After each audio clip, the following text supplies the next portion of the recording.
Olá, muito boa noite a todos. Satisfação imensa novamente estarmos aqui online, a nova realidade que estamos vivendo, né? Agora estamos isolados em casa, quarentena ampliada, e nós temos essa possibilidade de nos dirigir aos amigos em toda parte, como normalmente fazíamos os palestrantes, de refletir em torno dos ensinos grandiosos da doutrina espírita, e a internet nos abriu um campo novo. Estamos gostando muito da experiência. E hoje nós temos a satisfação aqui de receber o amigo, o professor universitário Renato Vernach, de Bauru, grande amigo, muito estudioso, pesquisador dos evangelhos, um amigão, e que nos honra com a sua presença aqui conosco para esta noite de estudos e reflexões. Renato, a sua saudação para todos os nossos telespectadores, aqueles que estão conosco, gostaríamos de ouvi-lo neste momento. Boa noite a todos, amigos. Boa noite, Orson, meu amigo querido. Que satisfação estar aqui com você nessa noite. Você bem disse, esses novos tempos nos colocam agora, além da possibilidade da tecnologia, essa obrigação que estamos tendo de ficar em casa, o que vem em boa hora para a gente ver se controla ao máximo esse surto tão grande que está acontecendo, essa pandemia. Mas a tecnologia está aqui para fazer com que, mesmo distantes, mesmo afastados, estejamos juntos. E eu estou sendo presenteado esses dias com convites para participar de lives como essa, com amigos tão queridos. E hoje chegou a hora de estar aqui com você. Você é um amigo tão querido, tão dedicado à doutrina. Para mim, hoje, estar aqui com você é uma satisfação, como se estivéssemos numa sala de estar, servindo um café gostoso para a gente poder bater um papo muito bom. Renato, e realmente é uma oportunidade valiosa, e nós aqui estamos para trocar ideias, pensar, baseando-nos no Evangelho. Você que é um grande pesquisador do Evangelho, tem demonstrado esse amor no coração pelas lições de Jesus, a quem elevamos o nosso pensamento nesse instante, evocando a sua proteção, as suas suaves e benditas vibrações de amor com que tem envolvido a humanidade, também nesse instante, em favor de almas aflitas. E nós vamos conversar sobre o Evangelho de Jesus, nós vamos conversar sobre esse momento histórico da humanidade. E, Renato, você é pesquisador, você gosta de estudar o Evangelho. Como é que você teve esse interesse voltado para pesquisar o Evangelho, os textos de Jesus? O que despertou em você essa vontade de estudar os ensinos do Evangelho? Olha, Orson, é uma pergunta muito boa, muito intrigante, porque são muitos motivos que nos levam a pesquisar um assunto com mais profundidade. Curiosidade, interesse, necessidade, às vezes profissional, vontade de conhecer mesmo algo mais profundamente, mas o Evangelho do Mestre Jesus, ele me intriga há muito tempo, ele me faz pensar muito, me deixa numa condição de grande questionamento sobre as coisas que a gente tem que pensar na vida, tem que olhar para si mesmo para poder refletir. Eu acho assim, eu sou nascido em família espírita, tive esse privilégio de já ter nascido, até o Orson conhece a casa na qual eu nasci e me formei, o Núcleo Espírita Amor e Paz, lá da cidade de Marília, você já esteve lá algumas vezes, da qual é muito querido, as pessoas sempre anseiam muito a sua volta. Então, eu nasci em família espírita, tive esse privilégio. E sempre estive em contato com as obras da doutrina.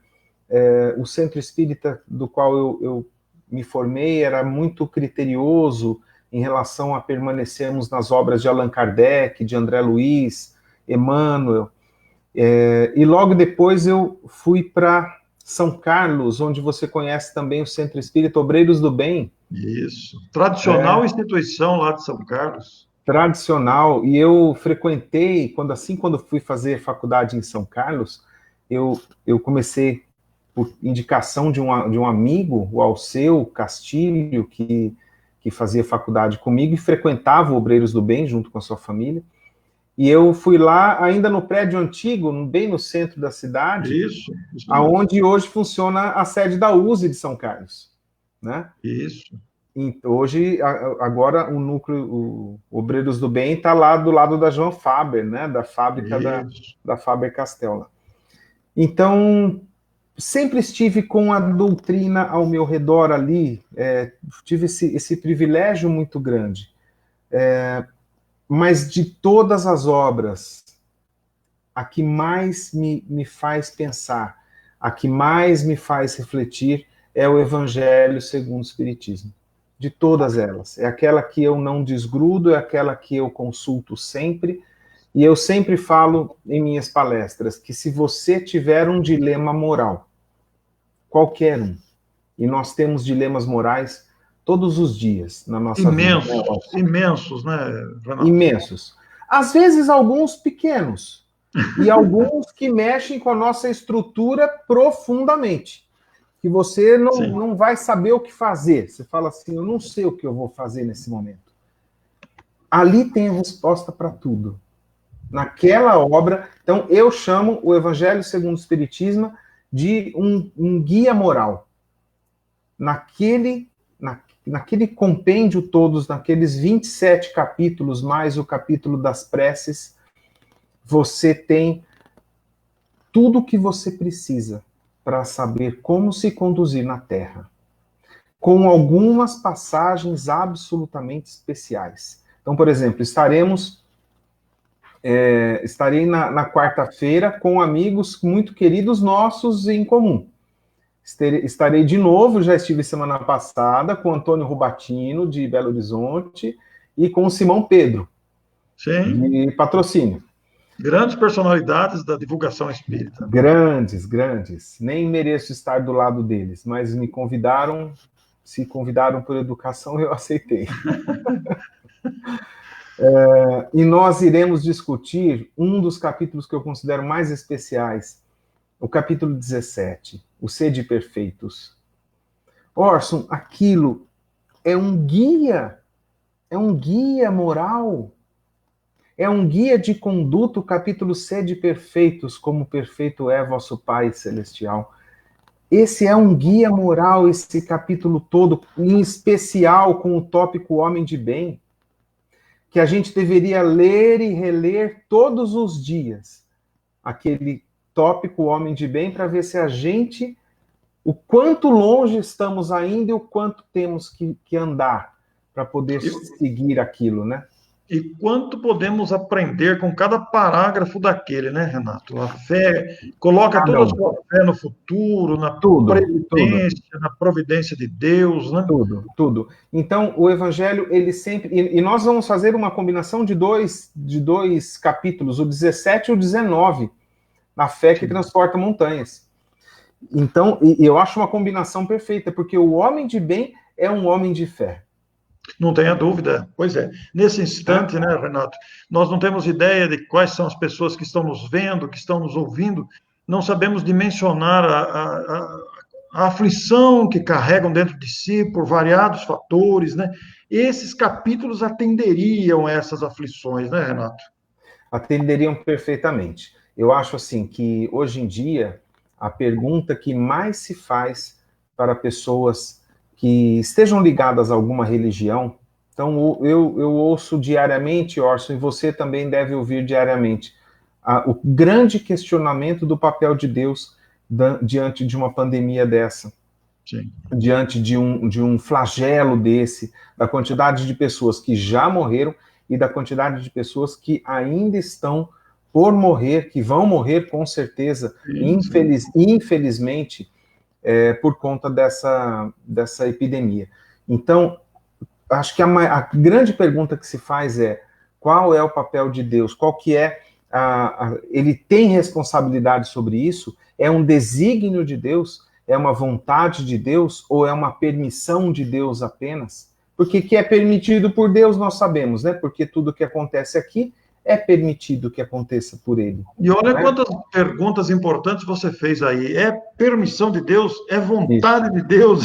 Isso, exatamente. É desígnio, Pois é, divino. é desígnio, é vontade ou é permissão de Deus? Qual São delas?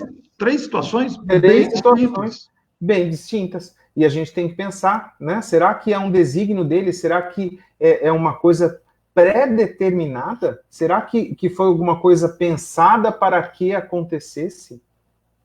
E, na verdade, quando nós começamos a olhar muito para esses números, e os números, Orson, eles nem são tão pungentes perto de outros números de doenças que abalam o nosso planeta.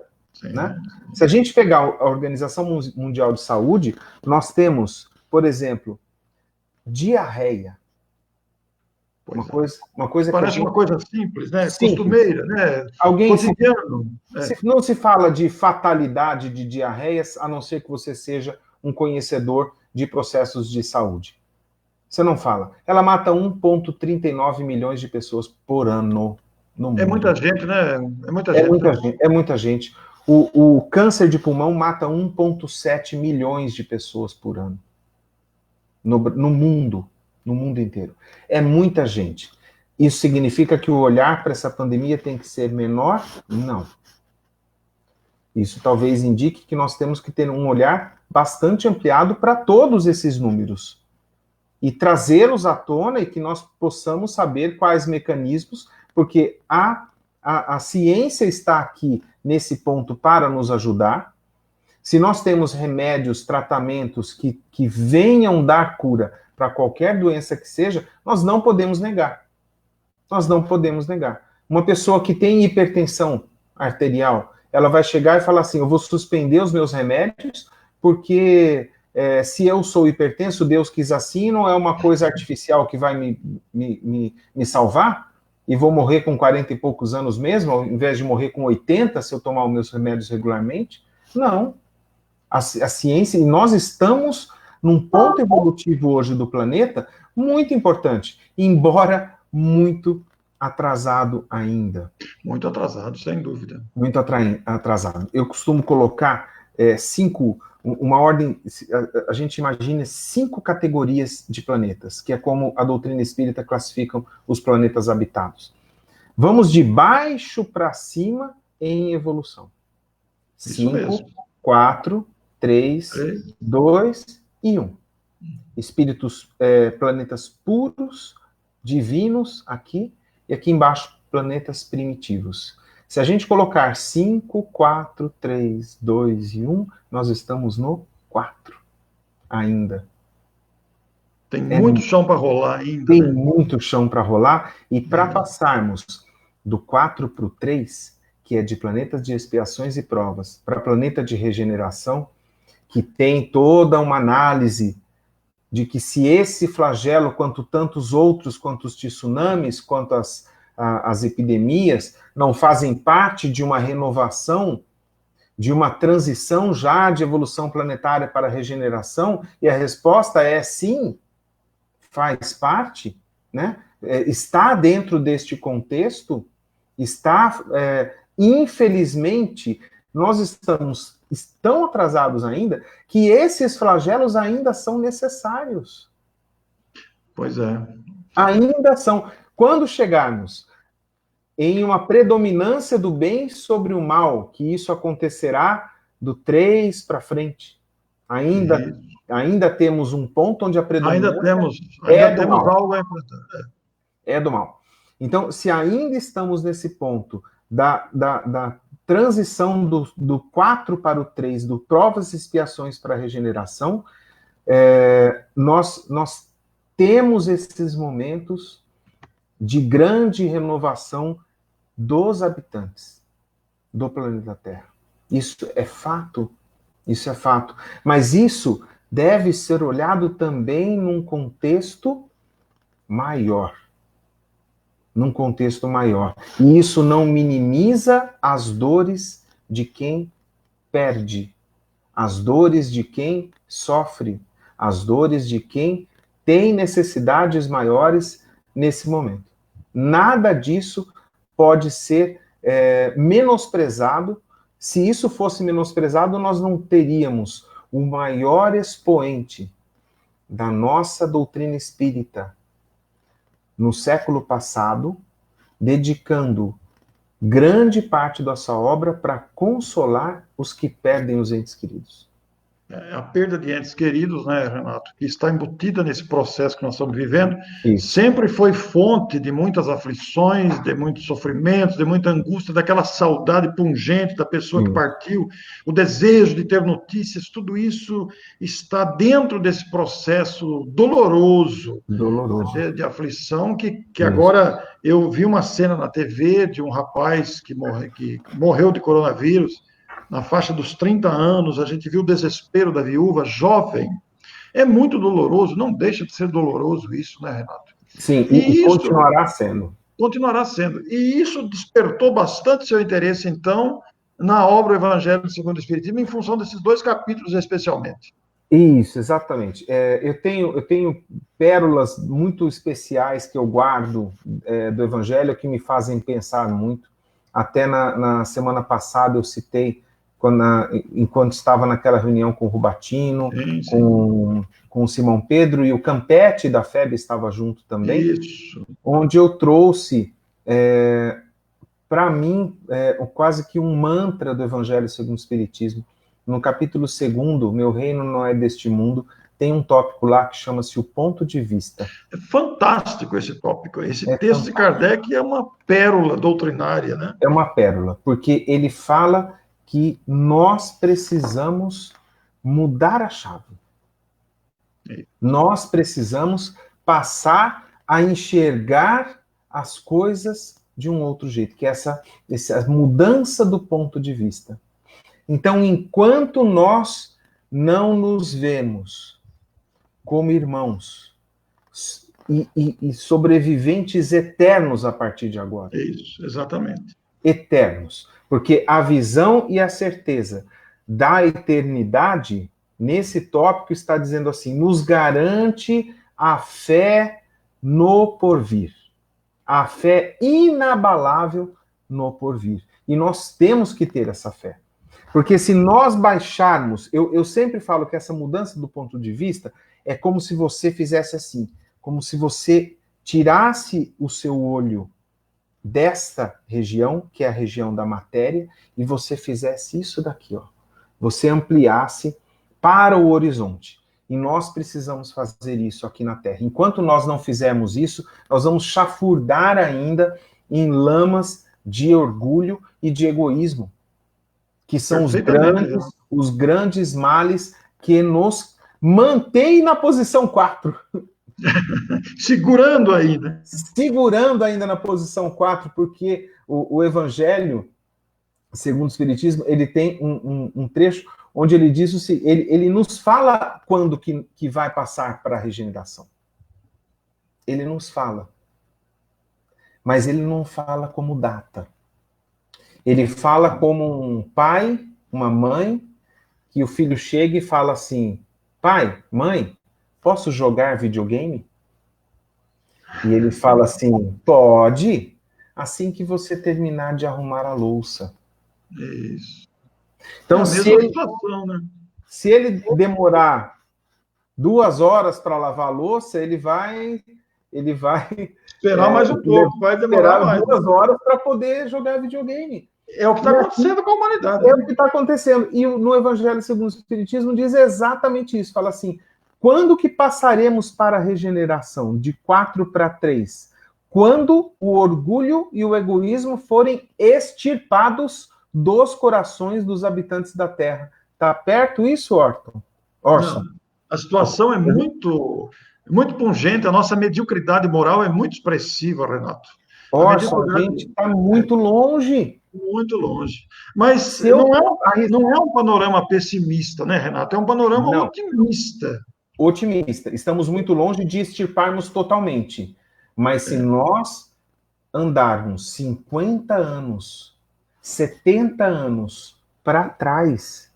Nós tínhamos atrocidades morais. Maiores do que hoje. Que são inconcebíveis no dia de hoje. Verdade. Então nós estamos evoluindo passo a passo, passo a passo. E cabe a nós escolhermos a velocidade com a qual nós iremos nos libertar do orgulho e do egoísmo. E o próprio Espiritismo tem a caridade. Tem a caridade como resposta imediata para extirparmos estes dois males. A prática da caridade desinteressada, fazendo as três coisas que o Espírito de verdade nos recomenda no Livro dos Espíritos: benevolência, indulgência e perdão. Quando você faz essas três coisas, você está abrindo mão do orgulho e do egoísmo. E cada item que você citou aí nos dedos da sua mão, cada item desse é um verdadeiro curso intensivo de aprimoramento, né? De aprimoramento. Que exige atenção, cuidado, determinação, perseverança, renúncia, desapego, e por aí vai, né? Tudo, tudo. Você precisa ter, para praticar essas três coisas, ter benevolência, que é ter bondade. Você precisa ter bondade com os outros. Ser bom. Ser bom. Como que eu faço para ser bom? Vai lá no capítulo 17 do Evangelho segundo o Espiritismo. Vai lá de Sede novo. perfeitos e vê o homem de bem. Só que não fica aqueles meus amigos internautas. Não vos desanimeis. Porque aquela lista lá do capítulo 17 é muito comprida. Ela é comprida mesmo, Renato. Eu estava pensando nisso agora, viu? É uma lista com vários parágrafos, né? E ela é muito difícil. Eles são muito difíceis. E quando ele chega lá no final, ele coloca um parágrafo ali falando assim: estes não são todos os atributos ainda de um homem de bem. É apenas uma pequena parte. Mas quem praticar aqueles da lista, já está no caminho para alcançar os próximos. Então, né, Renato, aí você abriu um precedente interessante, porque não é uma primeira parte, quer dizer, vem mais depois, né? Vem mais depois. Vem Aquilo mais, é só o comecinho para a gente poder... É um curso de aperfeiçoamento. É um curso de aperfeiçoamento. Ô, Renato, me diga uma coisa, você como palestrante tem viajado bastante, tem se apresentado em bons eventos, você tem contato com muita gente, o seu perfil é sempre falar do Evangelho, a sua característica principal é destacar os valores, os ensinos do Evangelho. Como é que você tem sentido o retorno do público nos contatos que você tem, mesmo agora na quarentena? Porque antes você tinha contato físico, como eu, com tantas pessoas. Agora que nós estamos distanciados fisicamente, mas também temos retornos, também temos intercâmbios. Como é que você tem sentido essa angústia popular, ou esse anseio popular, essa vontade de aprender e, ao mesmo tempo, os resultados de toda essa reflexão? Orson, muito boa pergunta, porque eu não desanimo nunca de fazer o Evangelho. Na verdade, eu comecei um trabalho sistemático de fazer todos os capítulos do Evangelho em palestras. Né? Todos, do 1 ao 27, só não faço o 28, porque é a coletânea de preces, né? Então não dá para fazer em formato de palestra. E eu não terminei isso ainda. Mas é de propósito. E eu vou contar só para você, não para os internautas que estão nos assistindo. Faz um tempo. Eu estou deixando uns 2, 3 sem fazer. Ah, é? Propositalmente? Propositalmente, porque quando eu zerar, eu não vou ter mais desculpa para errar. Né? Você pode se esconder, né? Eu posso me esconder atrás de algum deles, né? Se eles falam assim, mas você conheceu o Evangelho todo? Não, todo não. Eu tenho Faltou 3. Faltou uns 2 ou 3 lá. Então eu estou deixando uns 2, 3 ali, estou com uns 24 prontos já no meu canal, para quem quiser verificar no canal do YouTube, Renato Vernaschi. Em qualquer rede social, se você colocar Renato Vernaschi, você só vai encontrar minhas palestras.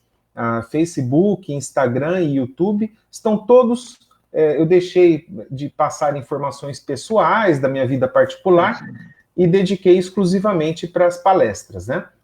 Eu descobri agora que eu pronunciei seu nome errado, né? É Vernasque, né? Vernasque, isso. Eu pronunciei Vernasque, Não, mas não tem problema nenhum. Vernasque, com CH, né? É com CH, italiano, né? Vernasque. Renato Vernasque. Isso. Então, Renato, você relatou aí nessa conversa tão agradável que nós estamos tendo aqui, nasceu em Lar Espírita, se interessou pelo Evangelho, você descreveu as razões do seu interesse, desse incômodo interior que levou você a dedicar toda a sua vida, todo o seu interesse em estudar o Evangelho e levá-lo, comentá-lo, torná-lo conhecido, mastigar esses ensinamentos. E, naturalmente, você, dentro do próprio Evangelho segundo o Espiritismo, que Allan Kardec selecionou as máximas morais de Jesus, selecionou todo o ensino moral de Jesus para comentá-los, você se deparou com muitas parábolas. Sim. E dentre essas parábolas, qual a parábola que se encaixa neste momento histórico da humanidade, considerando as dezenas de parábolas contadas por Jesus? Qual é aquela que se identifica com este momento da humanidade?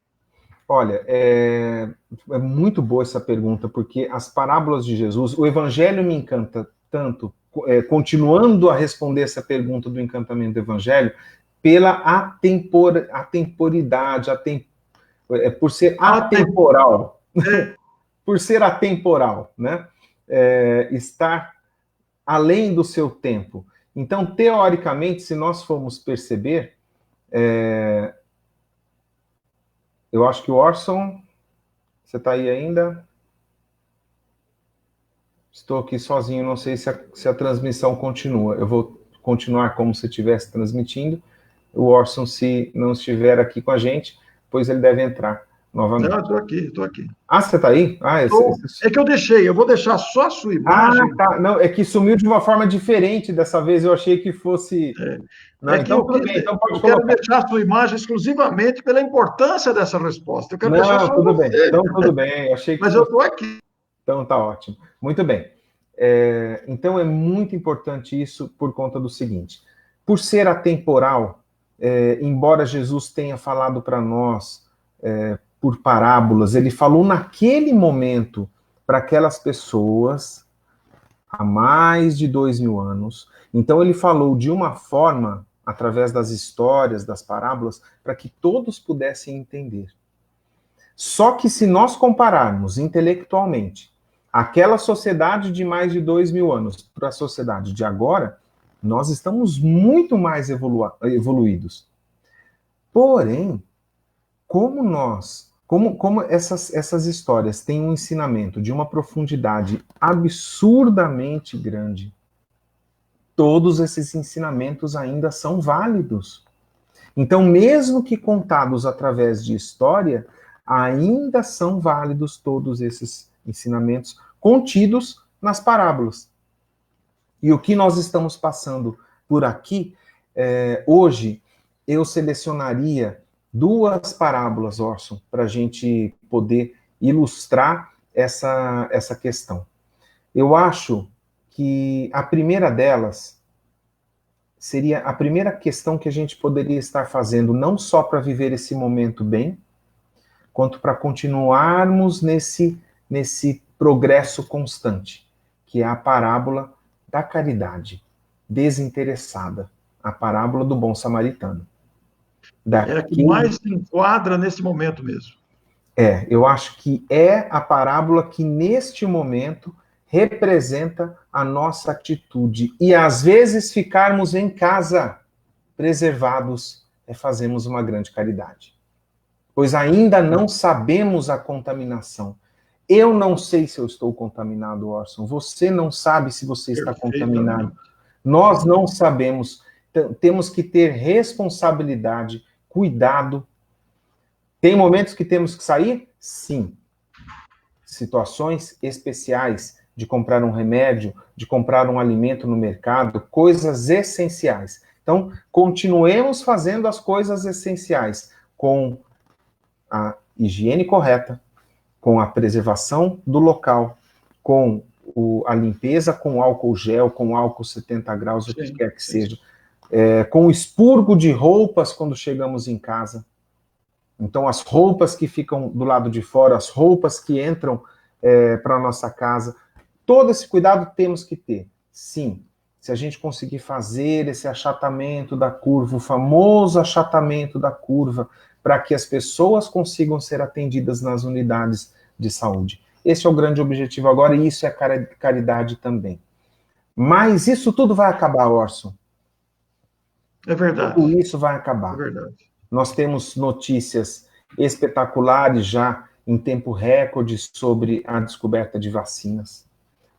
E acho que vamos ter, e a nossa medicina, a nossa ciência está mais avançada do que estava há tempos atrás. Então, provavelmente vamos conseguir resultados muito bons, né, em pouco tempo. E depois? Essa parte do bom samaritano, antes que você continue, me faz lembrar aí as necessidades que vão aumentar, né? Vão aumentar. Vão aumentar. Isso. E nós vemos a providência do bom samaritano que se condoeu e se dispôs a ajudar o caído, o homem ferido à beira da estrada. Sem saber quem era. Sem saber quem era. Quer dizer, é o que está requisitando o momento atual uns com os outros. Exatamente.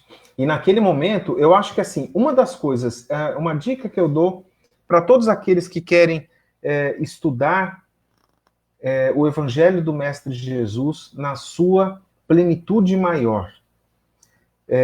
Estudem o contexto histórico de quando aquilo foi dito. Como eram os costumes da época. Você faz com que o aprendizado do bom samaritano, de qualquer uma das parábolas, aumente 100 vezes. E um livro muito bom para isso é o Novo Testamento traduzido pelo Haroldo Dutra Dias, que traz observações históricas de contextos culturais muito importantes.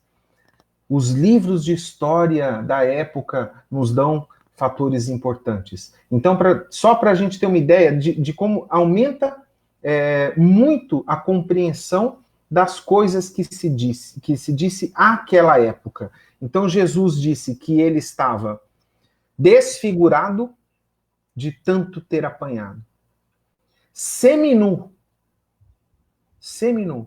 e inconsciente. Então, uma pessoa era reconhecida naquela época e quem você ia ajudar naquela época era fundamental. O sacerdote que passou por ele e passou de largo, como diz na parábola, passou de largo é dar uma volta sobre Evitar, ele. exatamente. Evitar, passou de largo. Se fosse um judeu, ele teria a obrigação de ajudá-lo. Obrigação. Mas ele não sabia, porque uma pessoa, para ser reconhecida naquela época, tinha que ter 3 coisas. Você poderia reconhecer por 3 coisas. Pelo sotaque, pelas vestimentas e pela aparência física. As 3 estavam comprometidas. As 3 estavam comprometidas. A aparência física, porque ele estava desfigurado, porque apanhou demais. Estava seminu, rasgado. E inconsciente, não podia falar. Porque se nós aqui no nosso belo Brasil chega um belíssimo representante aí do estado, de um estado do sul do nosso país, falando com seus bás e tchês, ou o zuai do mineiro, a gente fala assim, já sei de onde que você é. Tem até um fato interessante que a minha mulher conta, ela estava num táxi em São Paulo com uns amigos da pós-graduação dela, e uma das pessoas, era uma pós-graduação do Brasil inteiro, e uma das pessoas estava lá sentada, e o motorista do táxi virou para essa pessoa e falou assim, de onde que você é com esse sotaque? Ele respondeu assim, uai, não deu para reconhecer não, sou? Na hora, matou charada. Mineiro, deliciosamente mineiro, desse estado maravilhoso que a gente gosta tanto. Então, nenhuma das 3 características podiam ser. Então, na dúvida, o sacerdote andou de fasto. Andou de fasto, não, passou de largo. E o levita, que por aquelas estrada de Jericó, ela é uma estrada muito reta. Provavelmente, pelo jeito que Jesus contou, o levita viu o comportamento do sacerdote. E o levita é subalterno do sacerdote no templo. Sim. O que ele falou? Meu chefe não relou, eu que não vou ser besta de relar. Eu que vou deixar isso daí. Até porque o sacerdote não conseguiu nem ver se ele estava morto.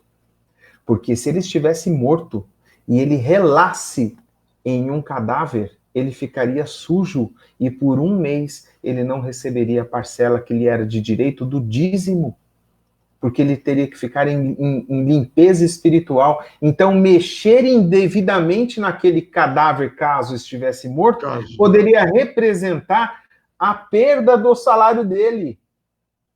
Então, na dúvida, lavou as mãos. Olha o tanto de coisa que a gente pode Renato, você está falando isso, eu estou encaixando o presente nesses dois personagens. Mas perfeitamente. Exatamente. A indiferença, a omissão, a disputa que nós estamos vendo nas áreas políticas, tudo. Está encaixando tudo. E você vê uma historinha que Jesus nos contou há mais de 2000 anos.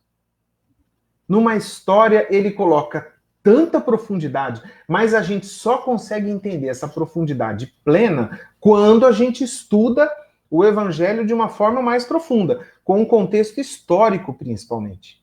Senão a gente perde esses detalhes. Fica uma bela história? Fica. Mas você deixa de entender algumas coisas que estavam acontecendo. E você gosta de pesquisar os contextos, né, Renato? Adoro contar essas histórias.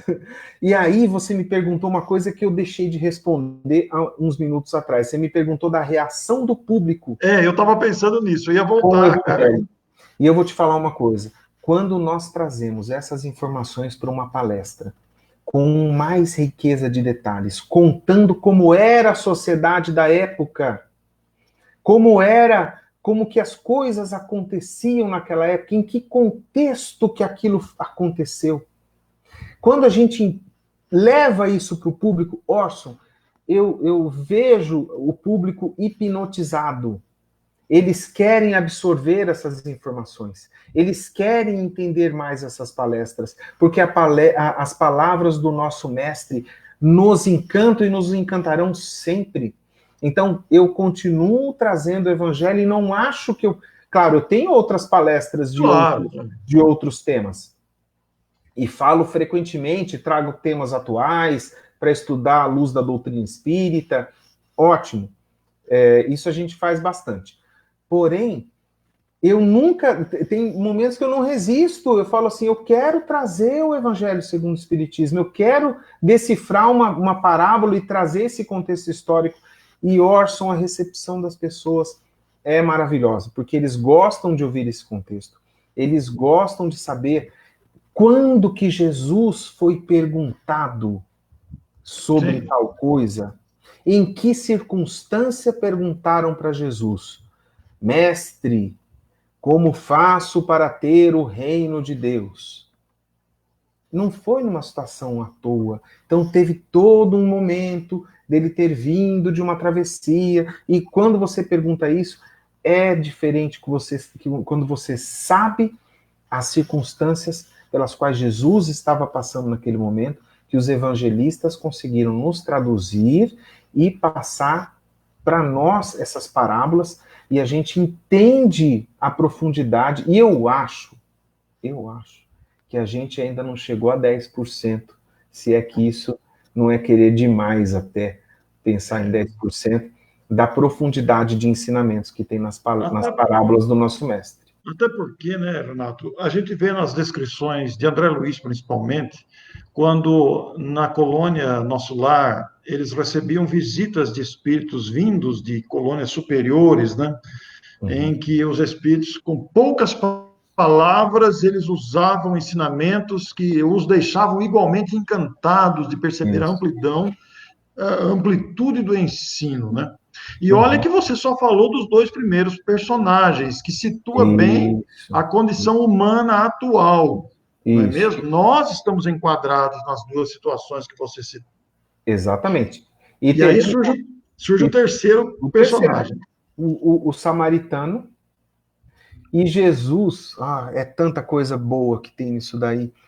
Pela ordem natural, se você descascar essa ordem natural de um templo da época, você tinha o sacerdote, o levita, e depois você tinha o judeu normal. Sim. E o judeu trabalhador ali, ele seria o próximo para ser colocado. Então você vem com os três, porque assim, volta um pouquinho essa parábola, o que foi perguntado, né? O doutor da lei questionou, falou assim, mestre, como que faço para ter a vida eterna? E ele responde com uma pergunta, né? O que está na lei e o que vês nela? Porque uma coisa é o que está escrito, outra coisa é o que você interpreta. Se a lei que é escrita não precisasse de interpretação, não precisaríamos de advogados e de juízes. Seria só você cumprir o que está lá. Mas aquilo não é matemático. Aquilo precisa de interpretação. Por isso que tem os homens da lei para julgarem, para fazerem os entendimentos para cada caso. Então Jesus faz duas perguntas: o que está escrito na lei e o que vês nela? E ele, para não se sujar, e ele conhecia Jesus, ele foi lá no Velho Testamento, que sabia que Jesus não contrariava o Velho Testamento. Isso mesmo, buscou lá em Deuteronômio e Levítico, falou assim, amai a Deus com toda a tua alma, teu entendimento, teu coração, com todas as tuas forças, e ao próximo como a ti mesmo. Mas, Orson, amar a Deus, falar que ama a Deus é a coisa mais fácil do mundo. Porque é da boca para fora, e você não tem o Deus para chegar e falar assim, você falou que me amava, e agora? O que você vai fazer? Você não vai ser questionado por Deus, pelo menos não diretamente. Agora, o doutor da lei falou assim, o negócio de amar a Deus aí tá fácil. Agora eu quero saber quem que é esse próximo. Quem que é esse próximo? E aí Jesus vem com a parábola do bom samaritano. Você considera essa a parábola das parábolas? Da caridade, sim. Agora, eu falei que eram duas que eu me lembrava, hein? Aí verdade. Depois vem a parábola das parábolas, na opinião de alguns, e eu acabo... Você se inclui. Também, me incluo também. Mas sobre esse momento que estamos vivendo, a caridade é a que mais representa na minha opinião, é a que mais representa a caridade que precisamos ter agora. Porque aí, Jesus, quando apresentou o sacerdote e o levita, e ele veio, em vez de apresentar um judeu, ele acabou com a expectativa de todo mundo e trouxe o que mais odiavam. Trouxe um samaritano. O samaritano. E aí, nesse momento, ele coloca um samaritano que não sabia a origem, não sabia a raça, não sabia a condição social. Por precisar de ajuda, ele foi tocado de compaixão. Aí que está o detalhe, né, Renato? Ele foi tocado de compaixão. É isso que está na parábola. Ele permitiu-se tocar. Aí tem uma grande questão para ser conversada, que a gente pode marcar um seminário sobre isso. Só sobre isso, né? Quem tocou essa compaixão nele? Será que ele não a tinha e permitiu-se tocar pelo seu anjo da guarda, por Deus, pela humanidade, Não importa se você está aberto e você permite se tocar pela compaixão, você está no caminho certo. Se você está com um terreno fértil para ser tocado por compaixão, você está no caminho certo, porque você se permitiu, você deixou que a compaixão te mobilizasse. E ele não fez um servicinho meia boca, não. Ele foi lá, deitou vinho nas feridas, com o álcool do vinho, para fazer a esterilização. Deitou óleo sobre as feridas, porque aí preserva o local. Então ele fez um trabalho muito bom, enrolou num pano, colocou esse indigente, ou não sei se é indigente, porque não é dito quem que é. Não é identificado, né? Não é identificado. Esta pessoa é colocada sobre o lombo do seu animal e ele vem puxando. Sabe quem que faz isso, Orson? Os escravos só, naquela época, que puxavam e conduziam alguém que vinha sobre o dorso do animal. Ele se humilhou e puxou na condição de servo. E veio trazendo, chegou na hospedaria, falou, cuide deste, aqui estão 2 denários para você fazer todo o tratamento que você precisa e a hospedagem dele. Quando eu voltar, se você tiver gasto mais, lhe restituirei. E para ter essa confiança, provavelmente devia ser uma pessoa habituê, né, do estabelecimento. Bem considerada, né? Bem considerada, com crédito, né? Ele poderia chegar e falar assim, ó, se você gastar mais do que isso, e ele também está demonstrando confiança no estabelecimento, eu te restituo o que você gastar a mais. Olha quanta coisa, quanto detalhezinho numa parábola dessa, que a gente se lê ela batidão assim, você escapa tudo, né? Escapa todas essas questões escapam. Então, e a gente vai aprendendo mais, a gente vai se colocando.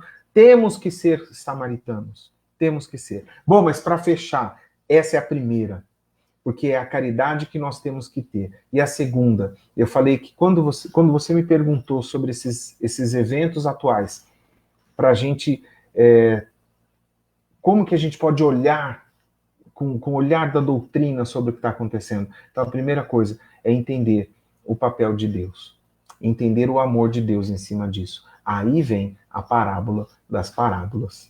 Ela é eleita, assim, por alguns estudiosos. Eu acabei adotando essa mesma terminologia dele, porque eu não sou um grande estudioso, eu só sou um curioso do Evangelho. Eles cunharam esse título, porque essa é a parábola que representa, na sua plenitude, o amor de Deus. Para conosco. Todos os seus filhos. Todos os seus filhos. Indistintamente. Indistintamente. E aí a gente marca um outro dia, Orson, para a gente falar dessa parábola, que eu sou apaixonado nela. Mas eu acho que os nossos internautas estão cheios de curiosidade. Você não quer nem citá-la? Não, posso citar, mas assim, os meandros dela, eles merecem um capítulo todo especial. Mas assim, um pai com 2 filhos. Porque até o nome dela, a tradução dela poderia ter outras considerações maiores. Poderia chamar a parábola. Eu não sei onde está a maior lição dela. Eu não sei se a maior lição dela está no filho pródigo. Eu não sei se a lição maior dela está no filho que ficou com o pai. Sim. Eu não sei se está no próprio pai. No próprio pai. Então, vamos continuar chamando da parábola do filho pródigo, porque as pessoas vão conseguir localizá-la, porque é assim que é o título dela, inclusive, né? É o título dela. Eu acho até que podemos marcar um outro dia exclusivo, Renato.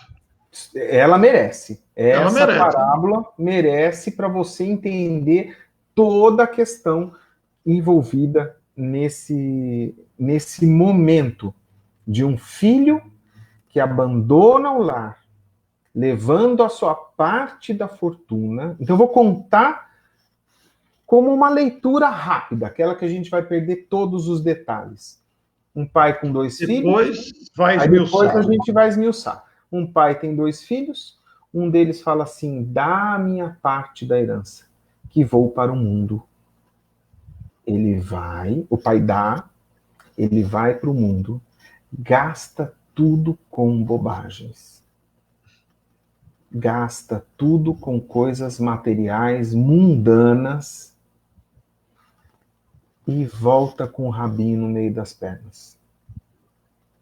E o pai o aceita, embora o filho se revolte, aquele que ficou no ciúme, né?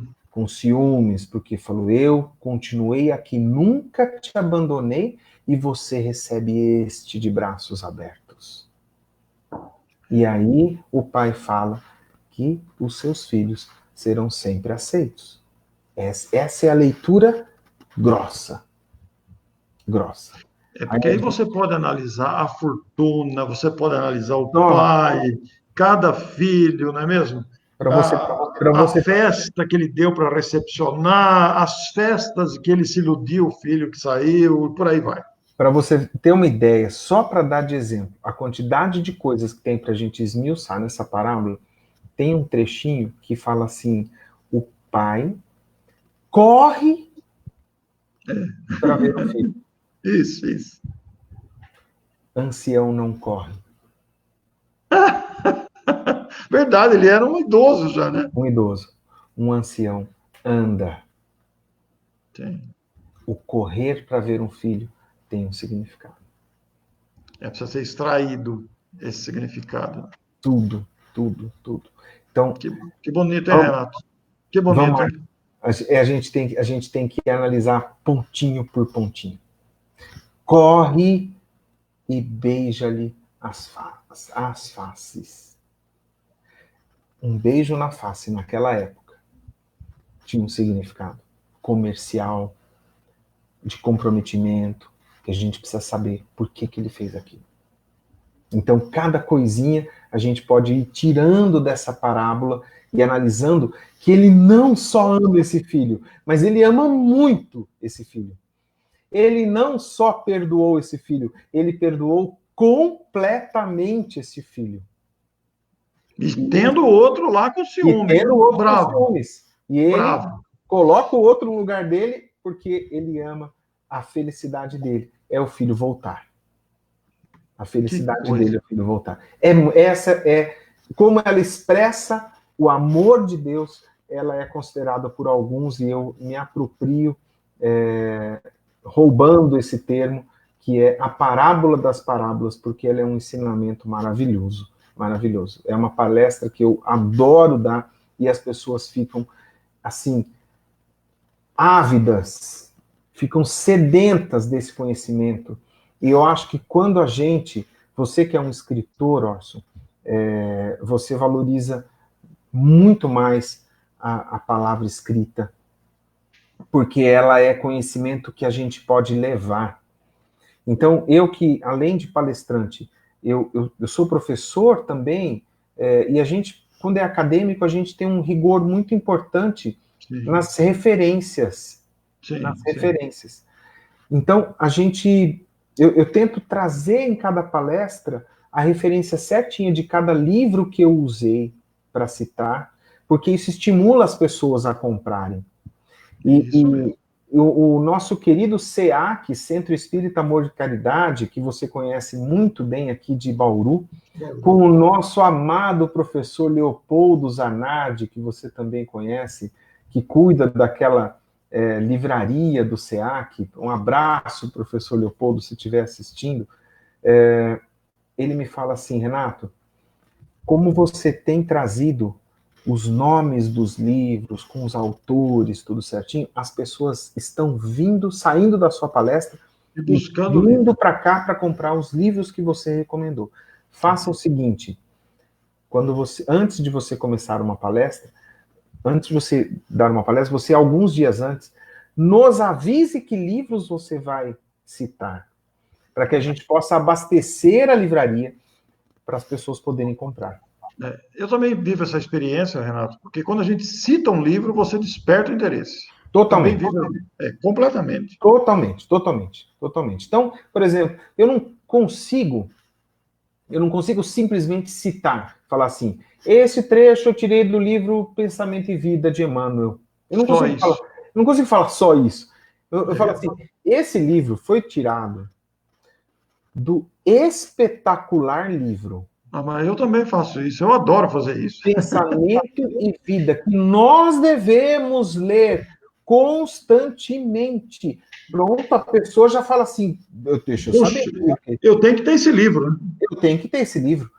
Desce lá, vai na internet, compra o livro, baixa o e-book, da forma que for. mais a pessoa fica ávida. Então, eu acho que Allan Kardec falou para a gente, né? A melhor coisa, a melhor caridade que você pode fazer para a doutrina espírita, qual que é, Orson? É a sua própria divulgação, né? Mais do que isso, é difícil até. Então, o que a gente pode fazer para ajudar o Espiritismo? Então, nesses momentos que nós estamos vivendo hoje, a melhor coisa que a gente pode fazer é passar essas palavras de confiança, de entendimento, de compreensão que a doutrina espírita nos coloca. E o Evangelho do nosso Mestre Jesus, Sim. que eu considero atemporal. Foi nos colocado há 2000 anos, e daqui 2000 anos, cada parábola daquela continuará sendo estudada profundamente. Até porque nós amadurecemos no entendimento, né, Fernando? Exatamente. Mas eu acho que elas devem ter tanta coisa lá dentro que a gente ainda não sabe. Que ainda não percebe, né? Eu acho que quando estivermos como espíritos puros, poderemos usá-las de exemplo ainda. Que coisa, né? Poderemos chegar e falar assim: eu vou te contar uma história. É a história do bom samaritano. Um espírito puro, eu vejo ele contando uma parábola dessa. Por quê? Porque tem pureza nela, tem o evangelho na sua expressão mais simples. Tem Então, grandeza. tem grandeza, tem profundidade, tem riqueza de conhecimento. Por isso que eu não me atrevo a retirar o evangelho das minhas palestras. Porque, e aí se a gente for ver assim, que livro que o Chico Xavier não tirava debaixo dos seus braços? O Evangelho segundo o Espiritismo. Era mesmo. Era o livro que estava sempre debaixo do seu braço. Quando ele precisava fazer alguma coisa, ele precisava elevar o pensamento dele, ele precisava fazer alguma oração, ele abria o Evangelho segundo o Espiritismo. Então, se o Chico fazia isso, Orson, a gente, desculpa te incluir nesse mesmo pacote, Estamos todos juntos. a espiritualidade que me perdoe, eu sei que você é mais evoluído que eu, um monte. Meu Deus do céu, não cometa essa impropriedade. Mas a gente é menos que o Chico, eu tenho certeza disso. Nós somos menos que o Chico. A gente é menos que o Chico. Então, se ele fazia isso como guia moral dele, que já estava tão adiantado, porque a gente, Orson, que começa a estudar um pouquinho, começa a falar um pouquinho, a gente já começa a se achar. É verdade. Já vem aquele bichinho da vaidade. A vaidade. Começa a pegar a gente, o orgulho. E se chegar para qualquer um dessas pessoas que estudam um pouquinho, que começam a se aprofundar nas letras sacras um pouco mais, a pessoa, se você perguntar seu grau evolutivo, ele vai falar assim: eu com o que estou conhecendo já mereço. E é só olhar o livro Voltei. Sim. É o caso clássico de alguém que, por ter implementado obras, já se considerava diferenciado. Aí você chegava para o Chico e falava assim: quanto processo evolutivo, como que você se considera, Chico? Eu sou uma lesma. Eu sou um cisco, né? Eu sou um cisco, uma lesma. Uma lesma, exatamente. Estou me arrastando ainda. Ele sempre... E aquilo não era falsa modéstia. É porque ele sabia o quanto distante ele estava ainda da perfeição do nosso mestre. E a gente tendo o Chico com esse legado deixado, exemplo para nós, imagine nós, né? Imagine nós. Só que isso não é para desanimar. A gente tem duas alternativas. Ou a gente olha para trás e chora os erros que a gente já fez, ou a gente olha para frente. O próprio Chico tem talvez uma das frases mais famosas que circulam na internet, nos Facebooks e Instagrams da vida. Você não pode voltar atrás e fazer um novo começo, ninguém pode fazer isso. Mas você pode começar agora e fazer um novo final. Isso, então, perfeito. Sabedoria. É isso que a gente tem que fazer. Tem que olhar para frente, colocar a caridade como prática maior. Você quer perguntar para você mesmo se o que você está fazendo está certo? Você vai lá e faz a perguntinha que Jesus falou para a gente fazer. E no próximo? E se o outro fizesse com você? Faça com o outro apenas aquilo que você gostaria que fosse feito para você. Então, se você fecha a tua pergunta nisso daí, você já tem a resposta. Não é, Orson? Exatamente, já tem a resposta. Se a coisa está certa ou errada, você já tem a resposta. Você já sabe. Por quê? Porque você chegou e você, com o seu, uma lei natural que nós temos, é o instinto de preservação, a gente não permite que coisas ruins nos aconteçam, não de livre e espontânea vontade. Uma pessoa em condições normais de sanidade mental nunca chegaria e falaria assim: aqui tem um prato de comida, aqui tem um prato vazio. Eu estou com fome. Eu estou morrendo de fome. Eu vou definhar e vou morrer. O que eu vou fazer? Ah, não, eu não quero comer, eu não vou comer. Nenhum ser humano faz isso. O ser humano tem um instinto de preservação. Então, a gente só deseja para a gente o que é bom, o que nos faz bem. A gente pode desejar, na nossa imperfeição, para o outro o que é ruim. O outro. Para a gente quer sempre o que é bom. Então, você está na dúvida se o que você vai fazer para o próximo é bom? Fala assim, se ele fizesse isso comigo, eu ia gostar ou não ia gostar? Porque a gente só gosta do que é bom. Sim. Ele vai fazer um negócio para mim. Eu vou fazer algo para alguma pessoa. Se ele fizesse para mim a mesma coisa, eu ficaria alegre ou ofendido? Ou magoado? Ou triste? Ou super nervoso? Se você responder, eu ficaria alegre se alguém fizesse isso. Então você pode fazer para o outro. Tá aí a resposta. Você pode simplificar tudo e nem precisa consultar tanta coisa na hora X. Assim, você precisa de uma resposta na hora. Fala assim, não precisa ir no Google, não precisa nem ir no Evangelho naquela hora se você não tiver tempo. Vai depois para estudar. Mas na hora você se pergunta assim, e se o outro fizesse isso comigo? Como eu me sentiria? Está resolvido. Está resolvido o dilema moral. Está resolvido o dilema moral. É verdade, é verdade. O cara vai lá no supermercado e compra todos os álcool gel que estavam disponíveis na primeira semana. E se fosse eu que chegasse aqui e não encontrasse? Né? Como que eu faria? Eu gostaria? Pronto, ele já ia pegar 2 e ir para casa dele. E a gente não teria, graças a Deus, os estoques se regularam e ficou tudo certo. Mas um monte de gente lotou um carrinho inteiro do supermercado de álcool gel e tá até hoje lá porque não deu conta de gastar. Foi uma expressão pura e simples de egoísmo, que é o que nos prende aqui no quarto lugar ainda. Quer sair do quarto para o terceiro? Deixa álcool gel para os outros. O Chico, ó o Chico, a gente fala do Chico, a gente tem que falar dele toda hora. Ele foi no mercado e escolhia um tomate ruim e um tomate bom. Um tomate ruim e um tomate bom. O cara do lado falou, Chico, você está pegando tomate ruim? Ele falou, imagine se eu pegasse todos os bons. Não sobraria nada para ninguém, né? Não sobraria nenhum bom para os outros. A gente faz isso hoje? Não faz. Não faz. Não faz. Então é isso, meu querido. Os exemplos estão aí e a gente tem muita coisa para pensar.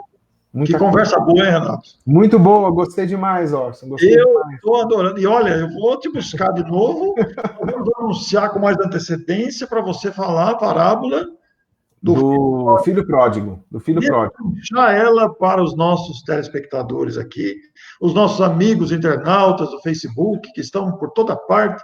Esta gravação será compartilhada para muitos amigos. Isso é muito saudável. Numa noite de segunda-feira, hoje estamos aqui tendo a oportunidade de refletir com tanta profundidade, não é mesmo? Muito gostoso, foi muito bom. Eu tenho que agradecer, viu, pela sua disponibilidade de estar aqui. Nosso abraço a você, a sua mãe, Dona Rosa, lá em Marília. Sim. A nossa gratidão a ela, aqueles beijinhos que ela faz são inexplicáveis. Eles são famosos demais, eles são famosos. As pessoas pedem demais. E eu vou te falar, faz tempo que eu já não posso provar desses docinhos. A gente está se falando muito, inclusive eu falei um pouco antes com ela, no alto dos seus 81 anos, está fazendo uma atividade intensa na doutrina ainda. Sim, publica todos os dias às 8 horas da noite, lá do Núcleo Espírita, onde ela faz parte, uma oração que é feita por cada dia por um membro dessa casa. É uma coisa muito espetacular. E eu falei para ela que estaria aqui com você, ela falou, então eu vou terminar a oração lá, e aí depois eu ligo para ver vocês. Então um beijo para ela, que eu estou podendo ver só virtualmente, por enquanto. Dona Rosa, meu abraço, senhora, viu? Muito obrigado por estar aqui conosco e por ter nos dado o nosso querido Renato. Renato, muito obrigado. Eu que Boa agradeço. noite para você. Boa noite aos nossos amigos internautas. Pedimos a vocês que compartilhem esta entrevista pelo conteúdo tão sábio, tão cheio de ensinamentos, que podem beneficiar tanta gente em toda parte. Nós pedimos a você que compartilhe, indique para outros amigos também verem. A nossa gratidão fica aqui. Boa noite a todos. Boa noite, Renato. E até a outra oportunidade que vamos marcar e agendar e divulgar com antecedência, para que todos vocês tenham contato com esta nova apreciação do nosso querido Renato de Bauru. Grande abraço, Renato. Muito obrigado. Obrigado, Orson. Um grande abraço a todos. Espero que tenham gostado. Compartilhem bastante. E agradeço muito o seu convite. Estarei sempre à disposição. Você é um amigo querido que eu atendo sempre que posso. Muito obrigado pelo convite. Foi um prazer. Boa noite a todos.